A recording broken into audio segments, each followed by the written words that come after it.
Beach lah.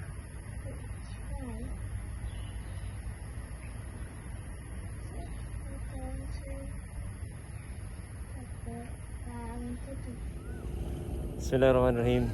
Okay, second day of rowing. Alright, look at that beautiful sea. There. Bismillah. Bismillahirrahmanirrahim. Subhanallah.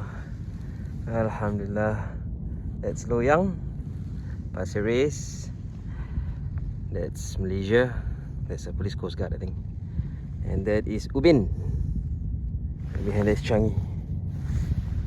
Okay. Okay. Alhamdulillah. Such a beautiful, beautiful day for kayaking. Look at that sunrise. Okay. Hair solve though. Alright. See you later.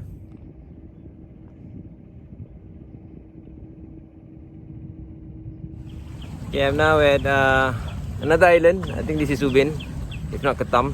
I will check the map later. Alright. There you go. Fishermen. There you go. Some fishermen. Just chat with them. This is apparently Pulau Ubin. Okay, now that I know. I don't know whether I can go in or not.